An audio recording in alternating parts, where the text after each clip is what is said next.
All right. So, welcome everybody to LinkedIn Tuesday. Happy to have you today, and just wanted to welcome all the new people and anybody who's returning. Today, we are having LinkedIn's tools for job seekers with Ruth Lipsky. Please enter in the chat your information, where you're watching from, enter the city in your chat window, also your LinkedIn URL, and what job you're seeking so that others can network with you. Please note that this event is being recorded and the recording may be on the Career USA YouTube channel for others to view in the future. By participating in this event, you give consent for your name and picture to appear. Comments in the Zoom chat window do not appear in the recording. So in the chat window, you can use the chat box to enter your questions that you have for Ruth as we go throughout her session today. And just to give you a little bit of background on LinkedIn Tuesdays, Jeff Morris, he founded Career DFW in 2008.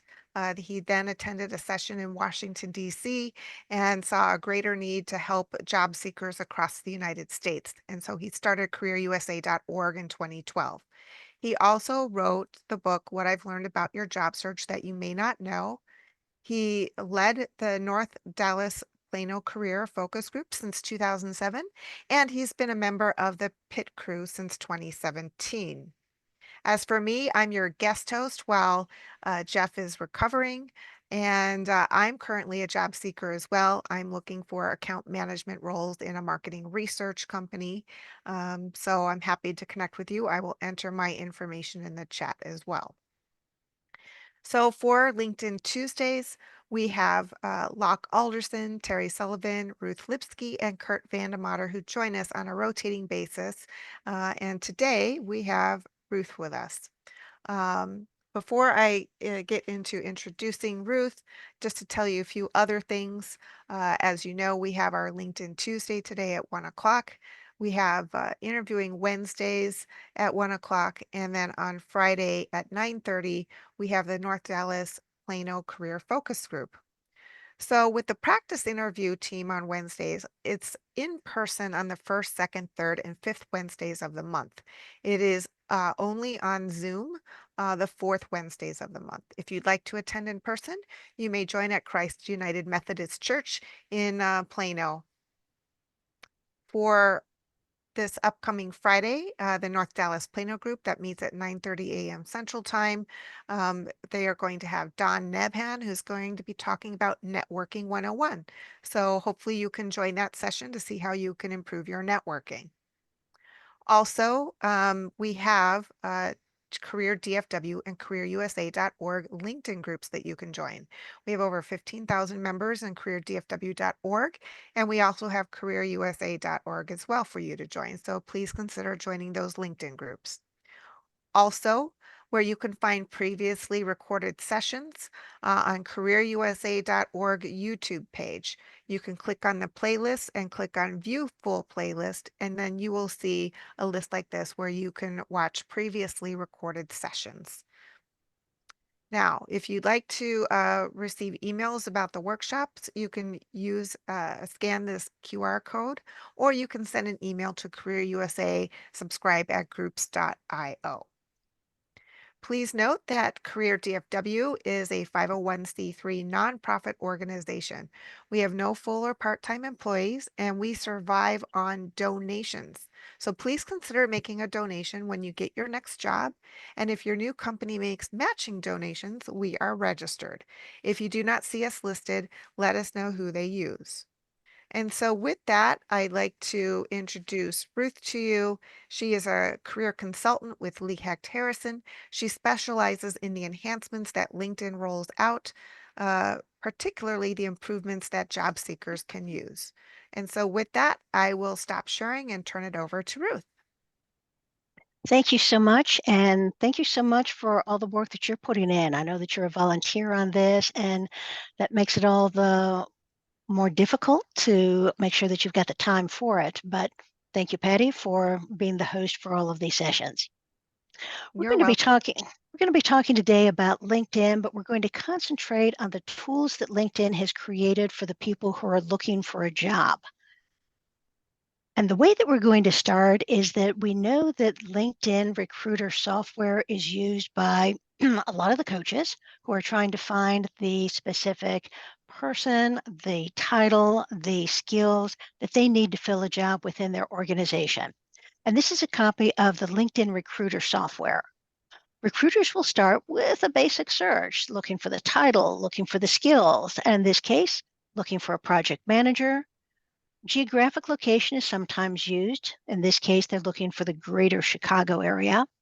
And in skills, this recruiter is looking for somebody who has business strategy and analytics as part of their profile.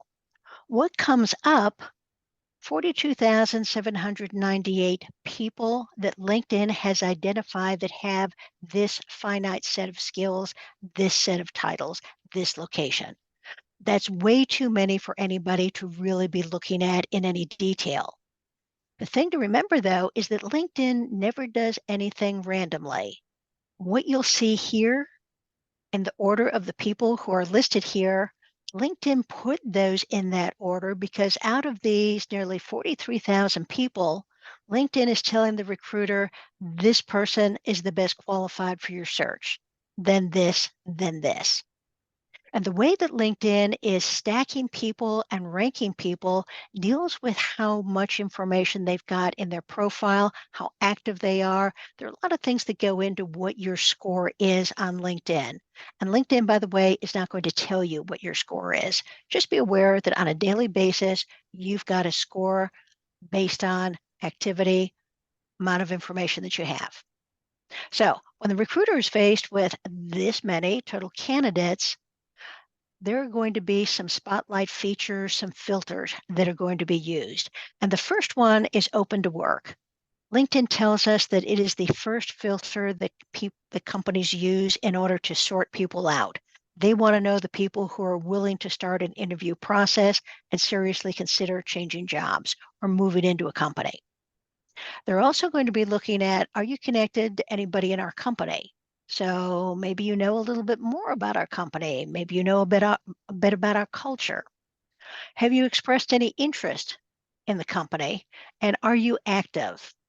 An active talent has a couple different components to it. We'll get into that in just a little bit. But if you take a look at the people who came up in this search, you notice that there's a very limited amount of information that LinkedIn is giving the recruiters. They're giving them the current title that they have in their headline area, location, and the last two job titles that they've had. That's not an awful lot of information to go on.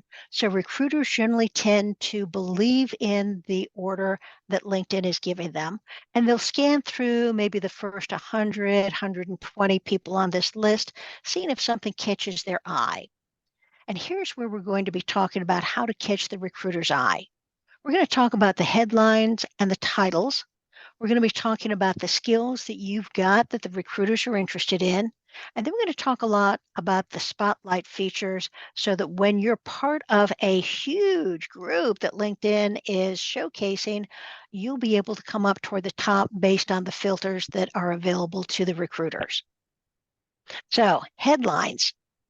LinkedIn only provides a little bit of information in the results of a LinkedIn recruiter search, but the headline is the most important because this is your opportunity to talk to the recruiter. And being able to put in more information about who you are, what you do, what value you bring will be able to allow the recruiter to choose you to look at more closely. So if you're somebody similar to a full stack application developer, putting in the different software that you are capable and comfortable using is going to give the recruiter more information. And if within that job description, they see that SQL or JavaScript is necessary for success in this role, you're going to be one of the top people that are going to be looked at. If you are if you have a title that is broader, like a project manager or a program manager, putting in something that indicates what space you are in for that type of role, specializing in international business expansion and manufacturing. Gives people a better idea of where your skill set is. Same with the accountant, senior accountant. There are a lot of different ways that that can be used in a company. It is going to be in the finance or the accounting area for the most part. How do you differentiate yourself from everybody else who has that exact title? You can say that you can increase productivity in highly regulated industries. The higher you are in an organization, the more strategic your information needs to be.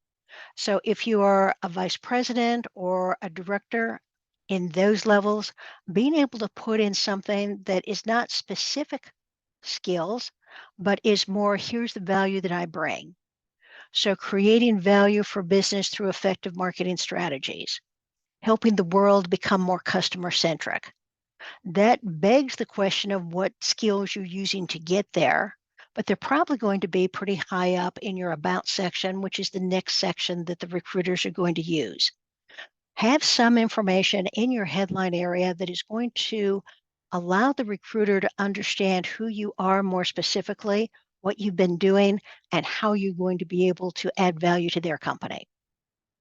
You only have 220 characters. This is one of the hardest areas to write up because of the limitations that they have there, but it is absolutely the most valuable part of your profile. Now, titles are an area that LinkedIn is utilizing for the job search. And unfortunately, many people have a title from their company that is understandable within the company, but people outside the company may be uncertain as to where you are in the organization and what you do. You have the opportunity to expand every title in your experience section to translate your title from the company to something that a recruiter is going to be able to see. So in my case, career consultant is my official title, but career coach is used very often in the industry.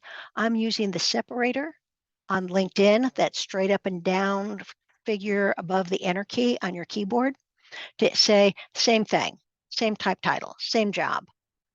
So putting in different titles that could be similar to what you did is a way of explaining and finding the company that is going to be looking for you, just utilizing a slightly different title. But the thing that's even more valuable that's allowed in the title area is that you can put in the title that you had from your company, but then in parentheses, you can put in what you really did. So my job when I was in training and development was to move all of our classroom training into e-learning virtual classroom activity. So get out of the classroom and into virtual.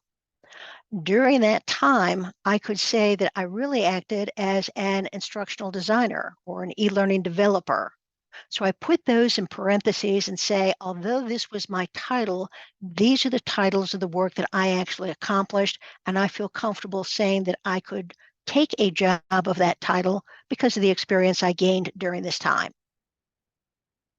So expand the titles if you think that there is any chance that somebody could misconstrue what it is that you actually did in your job. And utilizing the titles that LinkedIn has standardized are going to be all the more important because irregardless of what title a recruiter is looking for, they're going to do their search based on one of the 6,000 titles that LinkedIn has standardized because they know that LinkedIn will give them the full job family, looking one title above, one title below in level, and throughout the different types of job titles that could be considered for the job that they're looking for. So use titles that LinkedIn is standardized. There's more than one way to find those. We'll go there in just a minute. In fact, we can talk about skills and we're going to match what the recruiters are going to be looking for. So what we'll do right now is go to LinkedIn.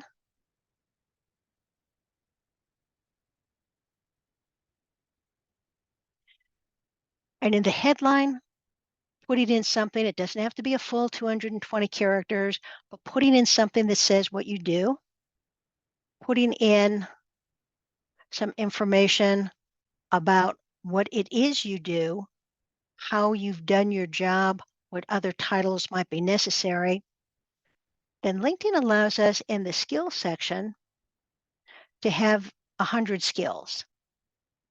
And within these skills, we're going to want to put in the technical knowledge that we have, and we're going to put in who we are as a person.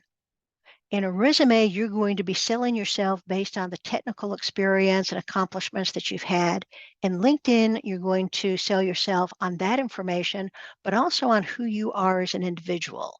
So LinkedIn is looking for two parts, the technical as well as the people, which is why they've expanded it to 100. You're only allowed to have two skills that show up on your profile page. The others are all going to be just on your skills list and that the recruiter can scan at their leisure. In the three dots in this area, you're able to reorder your skills. So if you wanted to have a skill to move up or down, you click on the parallel bars on the right-hand side in order to move them up or down. Your top skills that you want the recruiter to see be at the top of this all list. And a recruiter will normally look at the top 12 of these more carefully than they will the ones that come after that. Ruth, let me know when you're able to take questions. I have a couple of questions in the line Let's do it for you. now. All right. So the first one was, do you feel that I should only do the pipe bar or the parentheses? Is it overwhelming to do like an official title and then the LinkedIn friendly title or whatever that relevant experience is, like where you showed that you were, the instructional designer and then from there, right? Like right there. Yeah. You should generally keep it to one line on a computer screen. So don't try and wrap it so that you have too much information. As long Okay. as it's something that is easily readable on a computer screen, nothing's easily readable when you're on a phone. A lot of people are going to use their phone for information, but you're not writing this for phone, you're writing it for more of a computer screen or a laptop screen. So Okay. putting in information that's one line long is generally the rule of thumb. Thank you. And then another one is I have found through benchmarking that my company underinflated my title. I was a director, but responsibilities often match VP elsewhere. How should I communicate this to reduce a mismatch? Put that in the parentheses so that you're indicating that although you were a senior manager at this company, in parentheses, you can put VP and then the title so that it indicates that you were the higher level of a senior manager and that your duties were more associated with that higher level. However, in the description area, your first bullet point, which is normally the only thing that can be seen without opening it up, needs to have some keywords that are associated with that higher level. So if you're saying that you were really a higher level, put in something like strategic or influence or something that's associated with that higher level in an organization. Okay. I think that's it for right now. So we'll let you go on. Okay. Let's make sure that everyone is comfortable with the analytics section of your profile. The analytics can be seen by nobody but you. You're the one who's going to be tracking this, looking at it. I do not have premium, so there's a limit to what I can see. If you do have premium, you'll be able to see a lot more. But as you are creating, enhancing, adding to your LinkedIn profile, you should see the number of people who are looking at you come up because LinkedIn is going to bring you to the top of searches. And in this search appearances, this is how often you actually appeared in a search by a recruiter. You want that number to keep going up. As soon as you stop working on LinkedIn, as soon as you stop being active on LinkedIn, these numbers are going to drift down. So watch the analytics. There should be a consistent increase to them as you become more active and as people start finding you and engaging you more carefully. Okay, on that one? There's no absolute numbers either. So If you're in a job that does not have a large population out there, having 15 profile views may be an incredibly good day for you. And coming up in 5 search appearances may be a great moment. But Hmm. in general, let's make sure that they keep going up. Hmm. Okay. And just to clarify about the analytics, even if you don't have LinkedIn Premium, do you still see these analytics, right? Right. I don't have LinkedIn Premium. Okay. So absolutely, I do uh, see them. But when I click on them, I won't see a lot of information.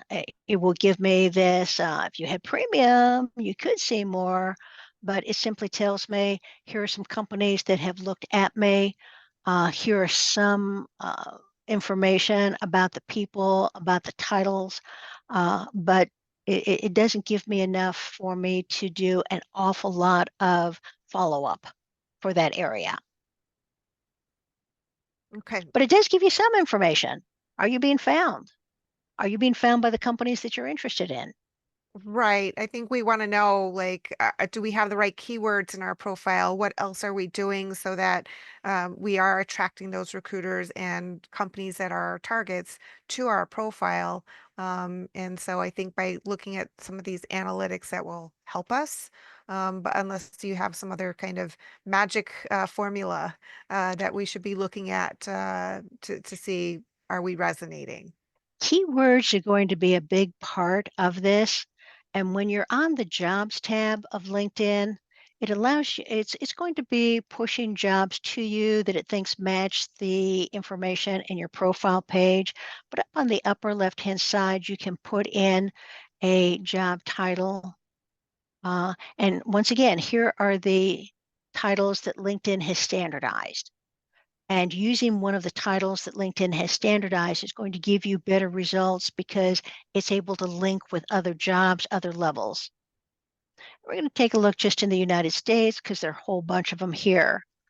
If you're starting off on your LinkedIn profile and you're not certain which of your skills you need to put in your profile page, do the research and come out and find a couple jobs that maybe 5 to 7 jobs that you like, put them into a document, and then do a Wordle or find the common skills that are needed across all of those jobs. You can do it by one of the Wordle free sites. You can do it going into ChatGPT. But as you identify the jobs that you're most interested in, you have to identify what the skills are that recruiters are looking for today. And that does change. 10 years ago, recruiters wanted teamwork in your profile, had to have teamwork. Now they Mhm. don't want teamwork, they want collaboration. You won't find teamwork in many job postings these days, but you will see a lot of collaboration. So make sure you're finding the words that are most important for that role and utilizing them in your profile page. That's interesting to hear how the verbiage has changed, right? From just so many years ago. And now, of course, everything is AI as well and AI focused and everything. So, A lot to the AI now, isn't there? yes. Okay.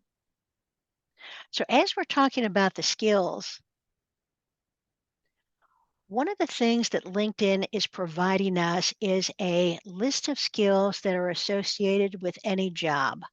And this is going to be immensely helpful for people who are sitting in front of a work screen and saying, I've got 2,000 skills in me because I've been out in the workforce for a couple of years. Which ones do I need to put out here? This allows you to find the skills that are associated with the job that you're interested in. And here's where you're going to find it. It's going to be on, I've placed the link in the chat. okay, it's going to be outside of your LinkedIn profile pages. This is an independent page by LinkedIn. It's more of a corporate page for them as opposed to the pages that you're using with the different tabs. But it has things like future of work. It'll give you some blogs on that, some workforce data. But on this page, we're going to find new skills, new jobs with the skills you already have. And you're going to take a look at, doesn't matter what city you've got as long as it's in the United States, but you can put in a job like a project manager and find out, say, information technology, project management. Here are the skills that LinkedIn feels are important for you to have. And these are not soft skills. They're not talking about communication and the collaboration and the leadership. They're talking about here are the real hard skills that we expect you to have. And they are in order. So the ones at the top are generally considered to be more important than the one at the very bottom. As you take a look at your profile, being able to analyze whether you have this type of information that you can add to your profile is going to be important because it allows LinkedIn to better understand how strong you are in this field. Now, if you never got involved in IT strategy, you're never going to want to put that in. But it's nice to be able to see how LinkedIn is possibly making some assumptions about how well you've done or what you've done or what you should have done based on the skills that they think you should have by this time. So then It could some of these be used as keywords then in your profile? Each one of these can be a keyword, yes. And they should also be used possibly in the headline, Mhm. possibly in your about section several times, uh, in your experience section and on your resume. These should be appearing.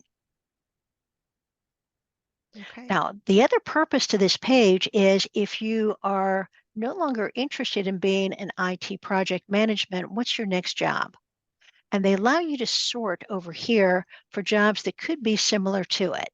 So if you want to make a slight change to step off into a little bit different role in the company, you're going to look for a job that has a lot of the same skills that you have right now. Or you could be looking for something that is a bigger switch so that you're looking at jobs that could be your next job, but don't have as many skills in common. Popularity is also another way to look at it. Might be interesting, might not. But if you're currently an IT project manager and you really want to change, you could become a business consultant. It's only a 51% match on skills. It gives the skills that are in common, and there aren't that many, 18 unique skills to each one, but it gives you a feel for here are some skills that you need to build in order to move from your project management job to a business consultant job.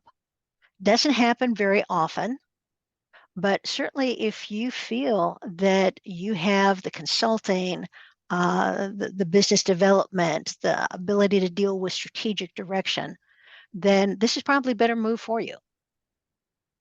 And it will give you the ones that are similar throughout here. So this is a good page if you're thinking that I want to know what skills I should have or that I'm expected to have in my job. But I'm also interested in what other job titles should I be looking for that might be a close match to what I'm doing right now. And maybe I'm just not looking in the right place because I'm used to my company calling it something different. Mhm. Okay, on So if that we page? scroll down a little bit to where it showed the popularity, there was one that had a huge popularity uh, that I thought I saw it was a high match, but I think it was further down. Going There from we an go. IT project manager to a project manager. Pretty much a strong match there. Hmm. A program manager is very similar to a project manager in ways. You can see that they have a lot of skills that are the same. Uh, and seems to be one that moves fairly easily from one title to another. Hmm. Okay, any questions on this page? Hopefully you guys can explore that on your own. I put the link in the chat. And be sure to use this because it's hard to find this page because it's LinkedIn, GitHub, IO, Career Explorer. If you just put Career Explorer LinkedIn, it gives you a lot of different options, but it's hard to find this page. Hmm. So hang on to that link. Okay. Let's take a look at the spotlights. Now that the recruiter has a list of people who have the skill sets they're looking for, the titles they're looking for, now they're going to start narrowing things down with the filters. And LinkedIn created this hashtag open to work about 7 years ago because they said there's no shame to being unemployed. This was pre-pandemic that LinkedIn created this, and it was a result of the mergers and acquisitions that were huge during that time frame.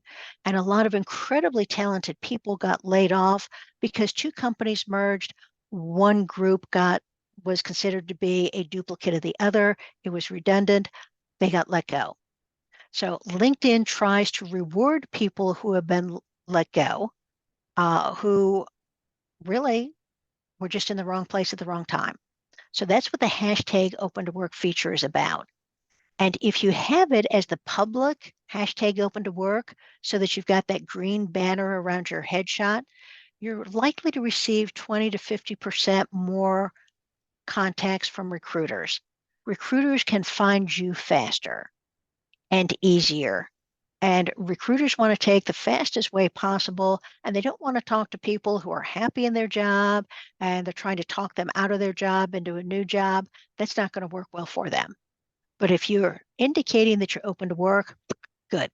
Now, this does need to be refreshed. The hashtag open to work feature does age as time goes on. You need to turn it off every 2 months and then turn it back on. You can do it in 2 clicks. You don't need to wait an hour. You don't need to wait till the next day. Turn it off, turn it back on. You may lose some of the information that you had in there that was associated with what your next job roles were going to be. So take a screenshot of it or take a picture on your phone so that you know what it is. But every 2 months, that needs to be refreshed to let LinkedIn know you're still looking. So Ruth, I have a comment in here that says, I've heard that using the hashtag open to work is a bad idea because it makes you look desperate. What are your comments on this? There are some recruiters that do feel it is a look of desperation. And those are normally recruiters who were in that field 15 to 20 years ago when the only reason you were let go was because you were a bad performer. So the recruiters who look at you as this is desperate, that this is a person who has lost all ability to find a job because they don't have the skills or the accomplishments to talk about, are quite often people who, um, because of the values and because of their experience, think that there are other reasons why you were let go. Mhm. Uh, and that's going to be part of LinkedIn. LinkedIn has no absolutes. There are going to be people who read your profile and are going to smile and say, I need to talk with this person. And the next recruiter who looks at it is going to say, wow, why did they even put that in there? So you're talking about human nature. You're talking about the values and principles. You're talking about what people are looking for that is going to fit into their company. Uh, when LinkedIn tells me that it's going to be an advantage for me to have it, I will at least put it out there as visible to recruiters only. But that means that you're only going to be seen by half the recruiters who are utilizing LinkedIn to find talent. Half of the recruiters are able to use LinkedIn recruiter software because their company is willing to pay $800 each month in order to pay for a license for it. For companies that might not be as active in the job search, the company might not want to pay for a long-term contract with LinkedIn like this. They're going to go out and do their search using the search bar, using the same types of things, but they're not going to be able to see you if you're open to work. Yeah, thanks for bringing up that point, Ruth. So for everybody to recognize that if you just did that open to work and only to recruiters, you will only be seen as open to work by those recruiters who actually buy the LinkedIn Recruiter package, which is quite expensive. So you want to be open to work to the public, to everybody, so that other recruiters who don't buy the LinkedIn Recruiter software can find you. Two other comments that I noticed really quickly. Others said that they have heard that a lot of the time, that it makes you sound desperate if you have that green wreath. And somebody else said, unfortunately, there are some industries that still have the mindset that only low performers are laid off. Absolutely. So if you wanted to start off with not having it and having your open to work like I have it, they do allow you to have 5 different titles. It is not a free form title. You have to pick one that has been standardized by LinkedIn. Gives you the opportunity to say what kind of location. For location on site, metropolitan areas seem to come up higher in job searches than individual cities. So if you are close to a metropolitan area, it's best to have that in there. If you're willing to work remote, then you normally want to use United States, unless you're willing to work for a company that is offshore. You have more difficulty with the culture, with the time zones, with some of the activities and meetings, but United States to start off with is generally a better way to start. Start date, if you're looking for a job, say it immediately, actively applying. And in this, who can view whether you're open to work? I'm saying that recruiters can see it, but since I'm not actually looking for a job, I'm just demoing it to people. I'm not going to put the hashtag open to work around my profile. I'm going to use it for recruiters only. You can try it both ways. If you feel it's an act of desperation, if you're uncomfortable telling your network that you're looking for a job, if you feel you're high enough in an organization that you need to do a private search rather than a public search, there are all kinds of reasons not to use it. But I would probably leave it on for maybe a month and see if that changes your analytics. If it doesn't change your analytics, then you can go back to keeping it recruiters only, but you can give it a try. So Ruth, the question came up when you go back up to locations. For location types, can you choose all three? So it looks like you have done that there, on-site, hybrid, and Yeah, remote. I'm open. I'll work remote, I'll work hybrid, I'll work on site. I don't have any preference on that. So I'm keeping all of them checked. Hmm. And Okay. that just shows a little bit more flexibility there. And locations for on site, if I wanted to put Dallas, Fort Worth, but I'd also be willing to move to Denver, Colorado, I'd put Denver metropolitan area in here also. So if you are willing to relocate, this is the way to indicate that. The That's other good way to that you know. indicate the willingness to relocate is to put it in the bottom of your About section.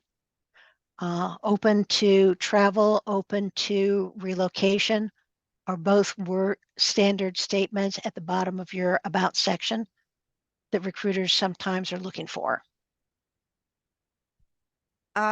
Question that came in, is it okay for a recruiter if a person's profile still has a job and it's clear in the experience chapter and has open to work banner? Oh, yeah. Yeah. People who are currently employed sometimes put that hashtag open to work. Uh, LinkedIn tries to suppress your name in a search that your company does. So you're not going to come up as I'm looking for a job when your company recruiter is looking at you.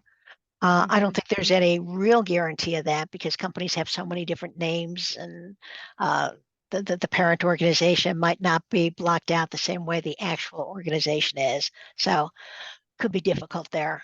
But yes, the hashtag open to work can be used whether you are employed or not. And if you are still currently employed, you haven't turned this off yet because you're still in severance or you still feel as if people could be calling you or you just want to wait the 3 months that's generally allowed before you turn off the fact that you're no longer working at that company, that's okay too. Yeah, I Recruiters think won't that's a care. good point to make because I think some people have asked, well, how long do I have that, you know, job if I was laid off or whatever? How long can I keep that on there before I have to say I'm seeking a new opportunity or whatever? But you're saying like 3 months after your previous job. 3 months is the norm. If you're if you think that you have an opportunity coming up pretty quickly, you might want to show that you are no longer at that company so the company has a better feel for your availability. Because sometimes a company will take the person who is available to start now, as opposed to the person who needs a month to turn over all of their projects to somebody else and then move into their company. Hmm. Okay.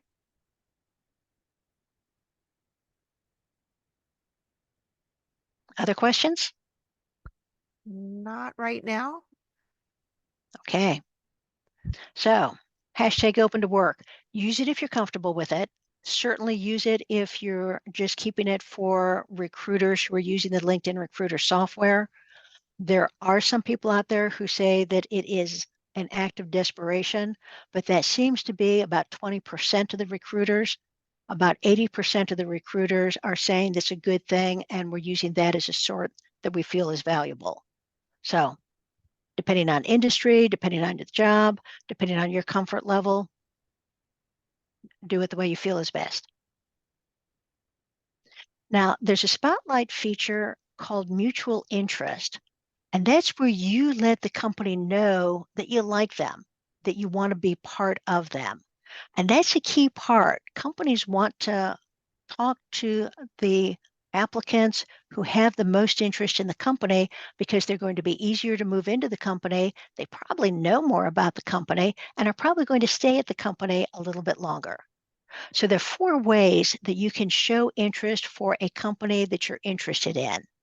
And let's go back onto LinkedIn and take a closer look at that. If somebody in the chat could give me the name of a company that they would like to be part of. Okay, who's gonna type? Omada Health, Goldman Sachs, Discover. Okay, let's go Goldman Sachs. As you're typing in any tab except for the jobs tab, you can't do this on the jobs tab because that's only related to jobs. As you start typing the company name that you're interested in, you can see that there is a drop down that has a lot of stuff. You're going to be looking for the company. You're going to be looking for the logo.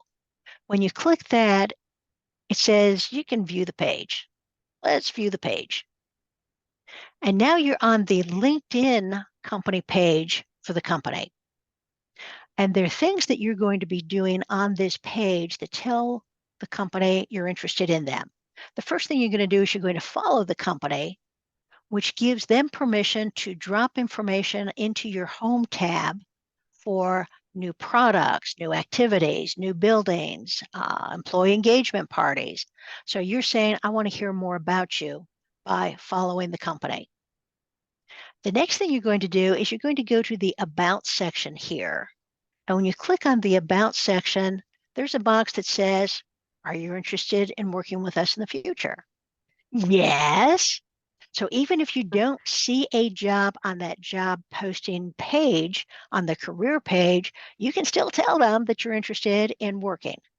So now you're saying, not only am I following you because I want more information, but now I want to work for you too. Powerful way of talking directly to a recruiter. The next thing, so you're off of the About section, you're going to go to the Job section. You're not going to look for jobs here because there's generally more jobs on the career page of their web page, but it does allow you to create a job alert. And when you create a job alert, it says you can put in a job title, and you can see once again, LinkedIn has its standardized titles through here. Pick the one that seems to be the best one. Let's go manager of project management. Put in the location that you're at. It could be that it's simply a remote job. They are going to be double checking and saying, if you wanted to work for Goldman Sachs, are you willing to go on site? Do you want simply remote? Make sure that's appropriate. This is pulling in from your open to work section. But then you can create a job alert. The job alert, when a recruiter from Goldman Sachs posts a job on LinkedIn, LinkedIn is going to take a look through the people who have job alerts for that job, and it's going to push back to the recruiter. Here are 8 people who have created job alerts, are interested in working with you, and match the criteria of the skills that you have just posted. You might want to look at them first. That's a huge plus where LinkedIn is helping you shake hands with a recruiter. You only So, have, go ahead. so the companies do know that you have a job alert, and does it increase your ranking? Absolutely. Brings you absolutely to the top of a search. Yeah. So everybody should be doing that, right, with your target companies. And it's just one per company. You only need one because it will still bring you to the top, even if you said, now I want to be an IT manager instead of a project manager. It'll still bring you to the top because you've created that job alert. LinkedIn only gives you 20 job alerts, Yeah, and some of them you're going to use on this jobs tab. Some of right. them you're going to use in companies. So 20 is not that many. Yeah, do you foresee them increasing that anytime soon? Or, I mean, I feel like I'm kind of, boxed in with 20 because I have to constantly review it and like, do I need to switch that out, right? If I there are new keep companies on my expecting, radar. yeah, I keep expecting them to double the number of job alerts, but only for people who are paying for the premium LinkedIn package.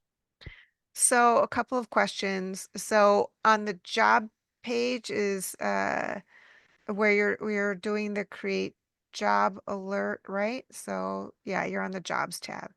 And Hmm. then regarding the 20, is that 20 forever or per month, or how do you manage them? It looks like it's 20, forever. 20 forever. But you can Yeah, get rid of them also. right. And the way, let's go one more place because we said there were 4 ways to connect with a company. We're going Mm-hmm. to follow them. We're going to go to the About section and say, I'm interested in working. We're going Mm-hmm. to the jobs and create a job alert if it's one of our top targeted companies. And then we're going to people because LinkedIn rewards you for being connected to somebody within the company. And here, LinkedIn is going to tell us the number of people who work for this company who have a LinkedIn profile. And they're going to give you, let me open this up to show more. They're going to give you information on where they live, where they studied. Click up here. What they do is what department they work in. That can be a valuable way of narrowing down and filtering to find the people who you do want. What they're skilled at, really, who cares? Not a high priority for me. What they studied, also not a high priority. But how you're connected. Nice to be able to see that if you've been on LinkedIn for a period of years and people who you connected with in your company have now changed companies, you can find out where they are by going on to the company page that you're looking for. So, easy way to find people to message them and say, I have applied for this role at Goldman Sachs. I see that you're working there now. Uh, I understand that Goldman Sachs gives a cash bonus to people who refer candidates to the recruiter and are subsequently hired. Is it okay if I use your name? So Ruth, going back to the alerts, alerts are per company and not title, correct? Yes. Okay. You can Yeah. put in a title that gives them an idea of where in the organization you would fit, but it's per company. Hmm. Okay. Thanks for clarifying. Okay. Lots of questions today, everybody. Hopefully, some of this is eye-opening for some of you, right? So maybe we need to go back and look at our LinkedIn profiles again and look at some of this following your target companies, doing the job alerts, saying that you're interested in working for them so that you are higher up on their list when they're looking for talent. Now, when you decide that you are going to be connecting to people within a company, you've got ways that you can start finding them, but narrowing down, I want to find the ones who are in the Dallas Fort Worth area. Okay, 149 people there. And let's go with the full Metroplex. Now we've got 3,737. And here they are. Do you really want to go through every one of those in order to find somebody to connect to? No. You can go back into this area and say, I want to look for a person who has a title of recruiter, because recruiters are generally more active on LinkedIn and they are generally more willing to connect with people. So 60 people match the search of DFW and recruiter, but this will include everybody who is currently a recruiter and everybody who has ever been a recruiter. So you would have to sort through to some extent to find out which people are still there. Being able to look through their titles. Here's somebody who is dealing with engineering recruiting. Here's a technical recruiter. There's going to be a recruiter for college and universities. Finding the people who are probably more associated with the jobs that you're going to be looking for might take a little bit of room. Make sure that they are still in the area that is dealing with recruiter. But if you see that they have a background, that they have a picture, that's going to be a better sign that they're going to be associated with looking to the outside. So let's say that we're looking for a recruiter. The white connect button will always send an automatic request. I would like to connect with you, period. So you never use the white connect button. You want to be able to personalize your message. So you click on the person's title or their picture, and you can use the blue connect button. The blue connect button will always allow you to send a personalized message. I have applied to Goldman Sachs this position because of my skills in, would like to discuss in more detail. Let's connect. So being able to find somebody within the company to connect to, recruiters are generally the easiest, but you can also do some research and try and find out who the hiring manager is. Who are other people who have a similar job title? That's another way to connect to people. Being able to connect by where your background is. So if we said that somebody went to Notre Dame, you can go into University of Notre Dame on their LinkedIn page, and they will have a tab for alumni rather than people. And when you click on alumni, it will tell you all the people who have attended Notre Dame in the last 124 years and who have a LinkedIn profile. The Wow, they first, go back to 1900. yes, Some of uh, those people might not be around anymore. I might want to narrow it down a little bit, but it's giving you everybody. But it gives you the first list of where they work. If you decide that you want to work at Accenture, there are 209 people who went to the same school that you did who now work at a company that you're interested in. Your note to them, your connect request is going to be, I see you also attended Notre Dame. I enjoyed my time there. I am interested in jobs at Accenture. Would love to connect. So your first is just find somebody to connect to. After you connected with someone, then you can message them for more information. Wow, I have a job interview coming up with Accenture. Any tips on what questions they'll ask or what they're looking for in this position? Right. Now, if you have children and you are paying tuition for a school, you can use that as part of your connection request. I see you attended Notre Dame. I'm currently paying tuition for my son there. I am looking for jobs at Accenture that fit my skills of blank, blank, blank. Would love to connect.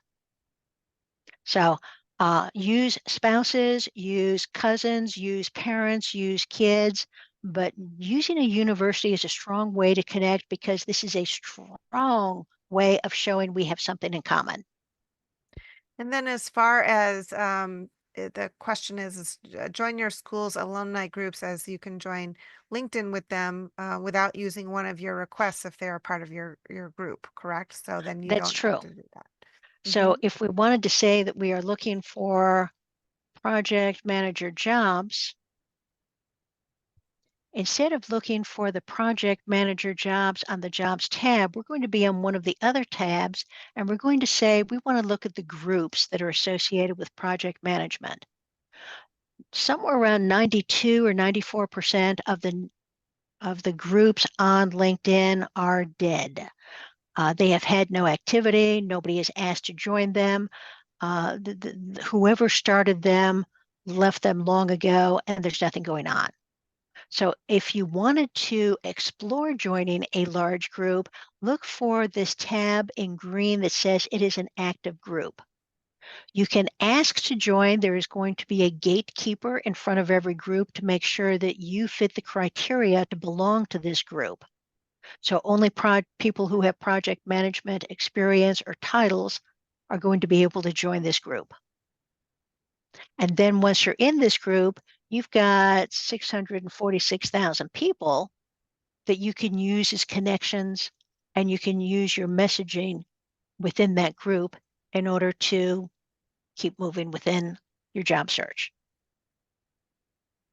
Uh, there's a question. How is the LinkedIn SSI score, the social selling index score, factored into LinkedIn's algorithm for determining how frequently or prominently your profile appears in recruiters' search results? The social selling score has not been updated in 8 years, so we think that LinkedIn has abandoned it. It was really Ah, tied in with people who were using Salesforce and were using LinkedIn as part of their sales activity. So it did not indicate the algorithm for a job search. It was looking at different things. So if you have found that, it's probably not something that is necessarily as beneficial as some of the other things we're looking at. interesting. Okay, so did we get through how to work with our targeted company? You follow the company, you set up the job alert in the job section, you go to the about section and say, I'm interested. You go to the people section and find some people to connect to. Increasing your visibility. LinkedIn wants people who are active.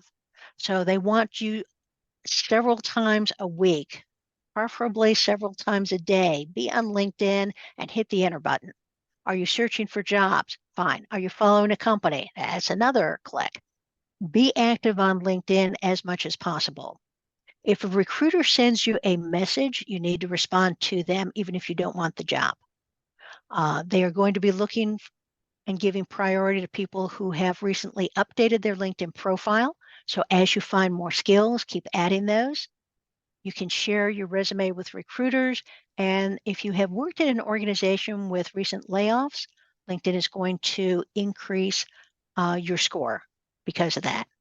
So being active on LinkedIn, there are posts that are going to come to you on your homepage. And LinkedIn is trying to send you the things on your homepage that it thinks are most interesting to you. You should be able to respond to three of them a week, and your response can't be thank you or spot on. It needs to be a minimum of 12 words. Thank you so much for posting this. I've seen this in my previous role also.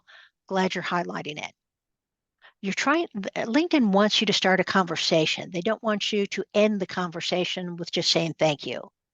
Don't use emojis. Emojis don't do anything for your score and can sometimes mess up the algorithms. If you wanted to post your own comment, you could take an article that you found on another site, move it into LinkedIn. They'll have that LinkedIn blue logo that you can click at the top of the article that moves it into LinkedIn. Add your comments to it so that people know why you did that.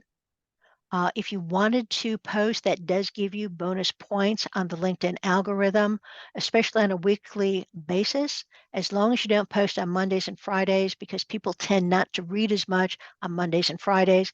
because they're working either on getting back into the work field or they're making their plans for the happy hour. If anybody responds to your post, respond back to them. And that can be something like, thanks for your comments. Replying to recruiter messages is going to be important because that's a separate item that LinkedIn tracks for you. So they give you a percent of likely to respond, and recruiters can use that as part of their sort. So if the recruiter sends a message and you never respond to it, future recruiters are going to be less likely to contact you because they think you're not interested. So don't reply to solicitations, but do reply to recruiters, even if it's not something that you're interested in. And upload your resume. That's going to be in the Jobs tab.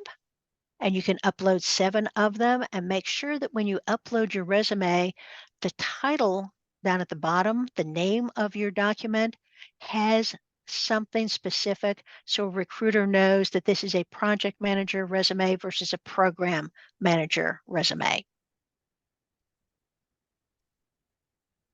Did I get it all in? All right. You did. Thank you very much for the very informative session today. I think everybody will agree that you really covered a lot of different things that I think some of us have either forgotten about or didn't know about, that will help attract those recruiters at our target companies to us and other things that we should do in our profile. Somebody said, can you go back to the last slide? This one? Yes, I think so. Rochelle, did you have a question that you want to ask about this?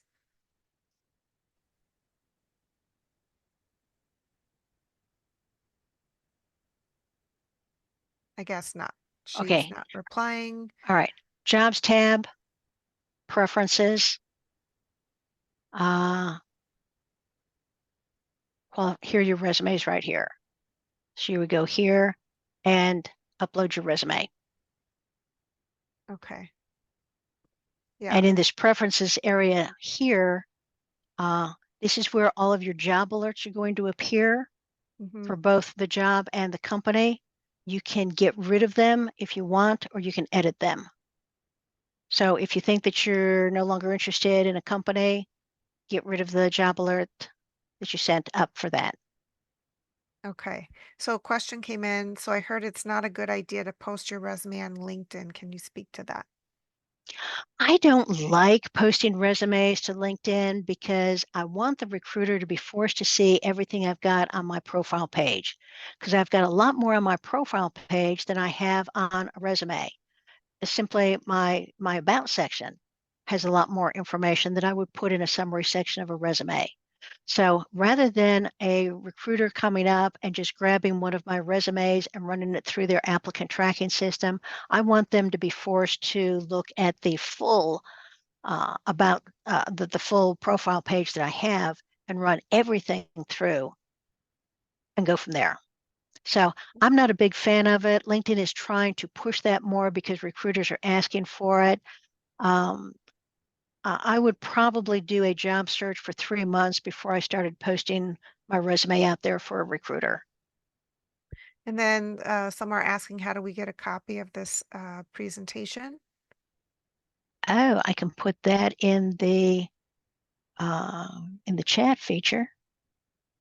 Great. Thank you. All right, so Ruth is going to put it in the chat so you guys can download it. Make sure that you download it before you leave the call. And also make sure you save the chat as well um, so that you can network with others. I'm trying to find out where I can put. If not, I'm gonna say there should be a way that you can there's a little file icon at the bottom of the chat, and it says file. There. And then you can attach it there. Okay, there it is. So, Off you go. All right, so she's posting it up now. Everybody should be able to see it. I will download it as well.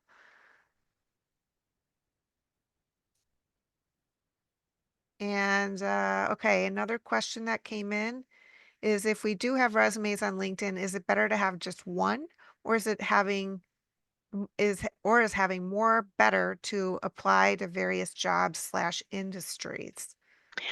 If you have a different resume for a different job title or a different industry, then you would want to put more than one resume on LinkedIn. But make sure that the title of that document clearly states what telecom slash project manager.com so they Mhm, know precisely what they're getting if they see more than one. mhm.